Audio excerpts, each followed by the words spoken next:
Já está junto com a gente. Vocês já ouviram agora há pouco o som, né, que estava já vindo da sala onde encontra-se o coordenador do programa de pós-graduação em epidemiologista. Ele é da Universidade Federal de Pelotas e ele é um dos coordenadores da pesquisa sobre Covid-19. O Bernardo Horta está junto com a gente, né? E nós vamos agora tratar sobre determinado assunto. Qual é? Avaliação da pesquisa do EpiCovid 2019-BR e também relatar sobre os desafios e as dificuldades que os pesquisadores enfrentaram. Rio Grande do Sul está de parabéns, graças ao trabalho do setor de epidemiologia da Universidade Federal de Pelotas, a UFPEL, que realizou, né, em inúmeras residências, números, né, testagens que serviram de números e baseamento para que o estado do Rio Grande do Sul pudesse criar esse chamado zoneamento. Mas quem conversa conosco e nos explica é ele, né? O Bernardo. Bernardo, lhe cumprimentamos com um bom dia. Como é que você está? Tudo bem? Tudo bem. Bom dia. Bernardo, nos atualize, né? Logo após esse introdutório, nos traga algumas informações, se nós estamos devidamente baseados na assertividade do que nós acabamos de relatar, se há correções a serem feitas e, por gentileza, nos faça essa avaliação sobre essa pesquisa. Tá bem. Bom, vocês me escutam? Sim, perfeitamente. Sim, perfeitamente. Tá, ótimo. A pesquisa nacional está em andamento.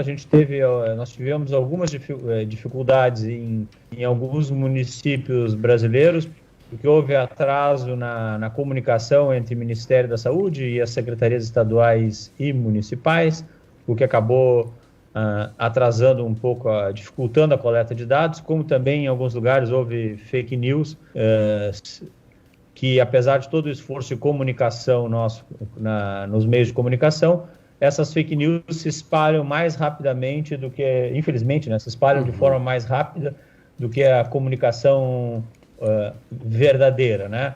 Tá? Então isso nos causou algum atraso, mas agora a gente está conseguindo realizar a pesquisa, certo? Nós esperamos estar concluindo ela hoje, entre hoje e amanhã. E aí no final de semana já teremos condições de divulgar os resultados. Perdão de interromper, Bernardo. De forma preliminar, o que você pode trazer de informações à sociedade gaúcha sobre alguns números ou até mesmo algumas coisas que vocês já constataram nos andamentos desses últimos dias? A gente não tem ainda os dados, a gente olhou apenas o município de Manaus, tá?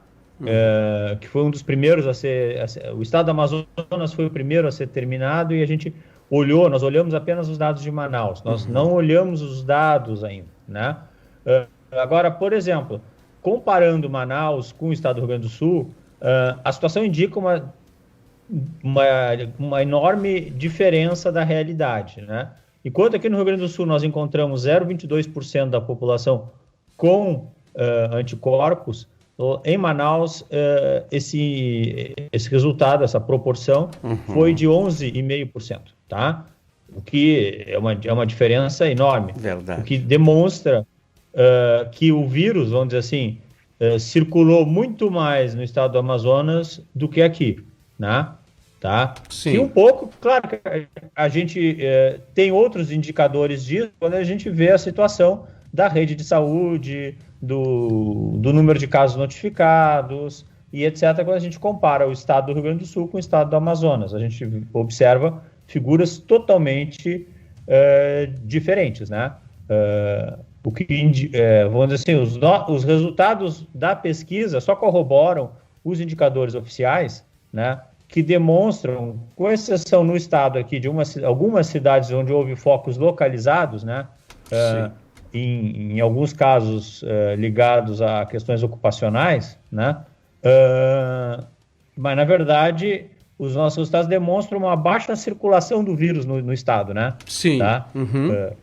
Sabe que me chama atenção? Que o vírus, vamos dizer assim, circulou pouco aqui, né? Sim, sabe que me chama a atenção, Bernardo, e até eu acredito que era para esse lado que você ia conduzir a sua análise, sua explanação. A primeira sensação ou as primeiras informações na época do ex-ministro Mandetta davam conta que os fatores climatológicos seriam decisivos para a proliferação do Covid-19 no Brasil, pelo menos apontavam ou tendencionavam nesse sentido. Até tinha uma preocupação muito grande com a região sul do país, que incluía o Rio Grande do Sul. Sul. Até mesmo foi falado sobre questões do chimarrão, foi citado questões também relacionadas ao convívio mais internalizado dentro de casas, as pessoas, né, mais próximas, com mais roupas, a umidade, o ar mais seco em alguns períodos, o frio, né? Foi citado diversas situações por parte do ministro na época. Mas agora, fazendo essa colocação com esses dados que vocês têm relacionados a Manaus, dá a entender, e claro que nós não vamos tendencionar para esse lado, porque o final da pesquisa vai mostrar, mas parece que fatores climáticos não é o que determinou a expansão e proliferação do vírus, né?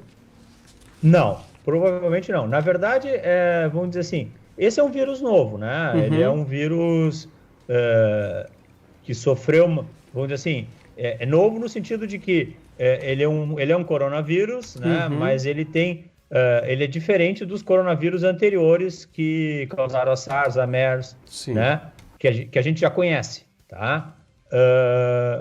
E então a gente, na verdade, não conhecia tanto dele. Se acreditava, baseado no que se observa com outros vírus respiratórios, né? Que o inverno, os lugares de clima frio, vamos dizer assim, seriam piores, né? E nos lugares de clima quente seriam a infecção seria menor, né? Claro que eu acho que no início, inclusive corroborando um pouco isso, né, reforçando essa ideia, se observou, por exemplo, a Europa foi o segundo lugar afetado, né, e a Europa estava no inverno, né, tá? Então, inclusive, eu cheguei a ver alguns comentários, né, no início do lockdown, que nós estaríamos fazendo um caminho perigoso, no sentido de que nós não estávamos no inverno, estávamos simplesmente postergando a chegada do vírus, que ele chegaria no inverno, que seria muito pior, né? Os resultados do Brasil mostram o contrário, porque, assim, os lugares do Brasil onde tem maior... a gente tem que tomar cuidado quando a gente olha número de casos, porque o número de casos vem de uma população, entendeu? Vem de um tamanho... Tá? Então, vamos dizer assim, se eu tenho uma população maior, é natural que eu tenha mais casos. O estado de São Paulo, por exemplo, é onde se tem mais número de casos. Se a gente olha o número de casos do Brasil, São Paulo é o estado que mais tem casos. Mas quando a gente olha a incidência da doença, dividindo o número de casos pelo tamanho da população, as maiores incidências são no Norte e Nordeste, tá? Ceará, Amazonas, o Amapá, todos esses estados têm maior proporção da população que já teve a doença do que o estado. Entendo. Nós tivemos uma pequena oscilação, né? Ok, tivemos uma pequena oscilação, mas você estava falando do Nordeste, do Ceará, pode continuar dali, bem à vontade. Tá, desculpa. Imagina. Os estados do norte do Brasil, né? Particularmente Amazonas, Amapá, o Pará, né? Como também no Nordeste, o caso do Ceará. Em todos esses estados, a proporção da população que já teve o coronavírus é maior do que em São Paulo. Olha só. Então, na verdade, a gente acredita a partir disso que essa questão climatológica não é tão determinante, né?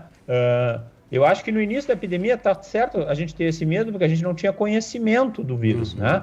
Tá? Mas os resultados indicam que essa coisa de que ele não gosta do calor e gosta do frio parece não se aplicar tanto para ele. Claro que no momento que eu convivo em lugares mais aglomerados ou menos aglomerados, eu tenho mais ou menos risco, né? Hoje eu ainda estava vendo, por exemplo, na Coreia, eles estão reabrindo as escolas, né? Os alunos todos em fila, com espaçamento para entrar na escola, e antes de entrar na escola passando por uma checagem de temperatura, e aí, claro, esperando em fila, né? Sim. Tá? E sabe que chama atenção também, Bernardo, baseado no que você falou, o Bernardo nos explicou muito bem, ele falou que é cedo para fazer qualquer tipo de assinatura, porque ele falou o seguinte, nós vamos comparar Rio Grande do Sul, nós temos um distanciamento populacional diferente do que comparar Manaus. Manaus é 1 milhão e pouco de pessoas confinadas, né, numa cidade apenas. Então, esse parâmetro é difícil de se estabelecer como regramento.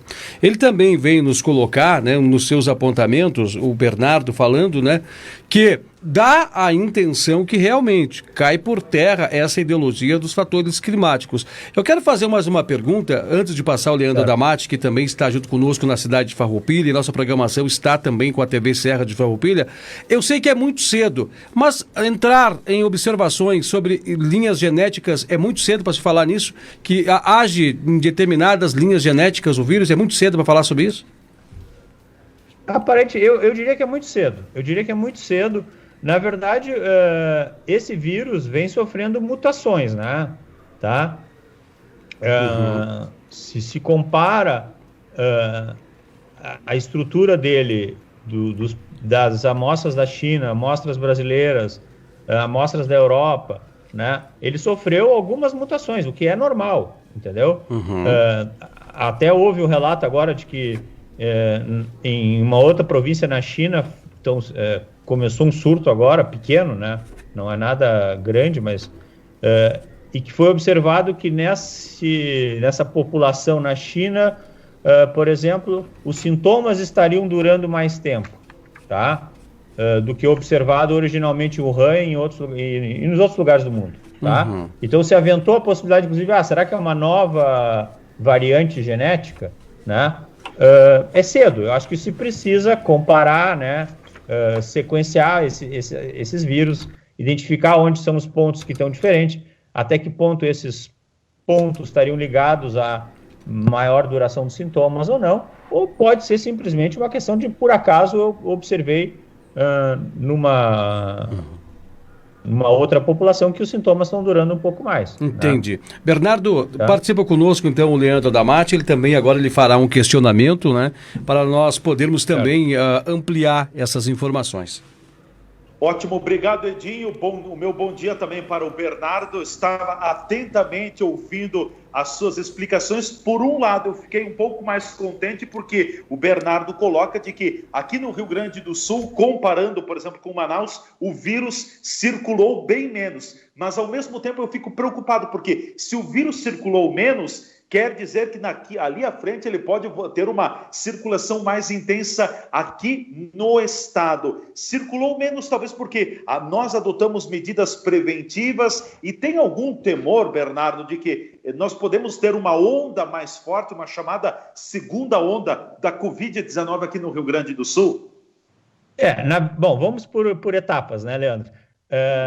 A questão da baixa ou alta circulação do vírus, né?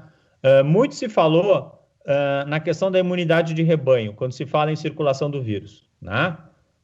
Alguns países chegaram, inclusive, a trabalhar no início da epidemia com a ideia de que vamos proteger os grupos de risco e deixar o resto da população exposta, porque aí eles vão se vacinar, entre aspas, né? Eles vão desenvolver a doença e vão se vacinar. E com isso eu vou atingir um nível alto de imunidade e ao atingir esse nível alto, essas pessoas vão proteger os demais que ficaram em casa quietos. Bom, essa medida acabou se mostrando equivocada, né? A Inglaterra, especificamente, foi quem estava propondo isso, né? Acabou mudando, acabou entrando em lockdown, certo? Bom, o que a gente sabe sobre essa questão da imunidade de rebanho, né? Varia um pouco o nível de acordo com o vírus, mas se estima que para atingir uma imunidade de rebanho, eu tenho que ter algo entre 70% a 80% da população com anticorpos, tá? Que aí seria suficiente para, se você não teve a doença, os da tua volta que tiveram, impedirem que se alguém chegar doente naquele lugar, o vírus caminhe até ti. Dificulta esse caminho. Certo? Porque como eles estão imunes, eles podem até entrar em contato com o vírus, mas não vão adoecer, tá? Se a gente olha Manaus, por exemplo, que teve uma alta incidência, 11%. Se a gente pega dados na Espanha, em Madrid foi observada a maior proporção da população com anticorpos, em cerca de 15% a 16%, tá? É baixo. Então, vamos dizer assim, mesmo nos lugares onde houve alta ocorrência da doença, a imunidade de rebanho provocada por essa primeira onda não é suficiente para proteger, tá? Então, por isso que se diz, enquanto não tivermos uma vacina, tá? Claro que a gente tem um dilema econômico, que é a questão do liberar as atividades, né? A gente não pode ficar em quarentena ad eterno, tá? Mas a gente tem que abrir com responsabilidade, abrir com cuidado, né? Tomando uma série de medidas de precaução e, eventualmente, estando preparado para avançar e recuar, dependendo do quanto acontece com o vírus, né? Com a doença, tá? Então, assim, existe esse risco da segunda onda, né? Que é verdadeiro, tanto que vários países da Europa, por exemplo, que já estão caminhando nas medidas de flexibilização, eles próprios, nos seus protocolos, estabelecem. Se houver um aumento muito grande do número de casos, nós podemos voltar, podemos recuar, né? A Alemanha, por exemplo, recomeçou o campeonato alemão entre as suas atividades, né? Mas eles já avisaram, olha, né? Dependendo do que acontecer, pode parar. Para né? tudo. Pode parar, vamos, né? Porque mesmo lá não tem imunidade suficiente para proteger de uma segunda onda, né? Então, enquanto não vier a vacina, eu diria, nós vamos ter que trabalhar com esse monitoramento e flexibilização das medidas, tá, Leandro? Então não há outro caminho, mas eu tenho mais uma pergunta para lhe fazer, para encerrar da minha parte, Bernardo. Nesse contato que vocês têm tido com a população, buscando essa pesquisa, esses números, eu não quero insistir nos resultados, mas se percebe que a população está assimilando mais, as pessoas estão incorporando no seu dia a dia esse protocolo de cuidado, de atenção, de prevenção. Tem se percebido isso, Bernardo? Olha, os dados do Rio Grande do Sul, né, que esse aí nós temos, mostram assim, que a questão do distanciamento social, tá, as pessoas começaram a se movimentar mais. Preocupação, o que foi visto aqui no último final de semana em vários lugares, né, aglomeração, certo? Nós estamos usando as máscaras, né? Uhum. Tá? Isso é algo que causa preocupação, Leandro. Porque, assim, a gente tem que ter em conta que o vírus está presente. Ele circula pouco, mas ele está presente. Sim. Ok.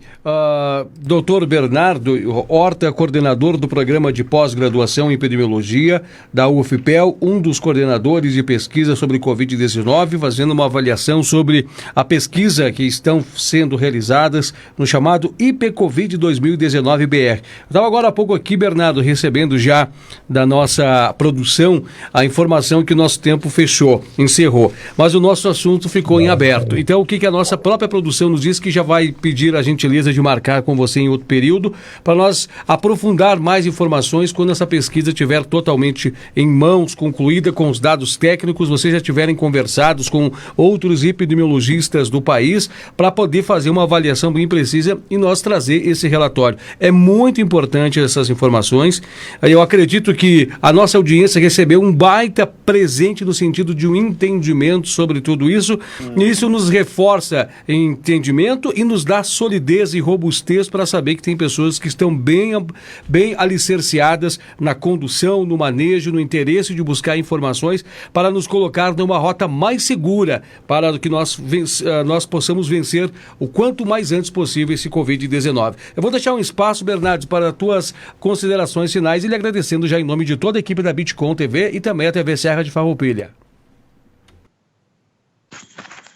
Eu agradeço o convite. A gente, semana que vem, está disponível para convidar.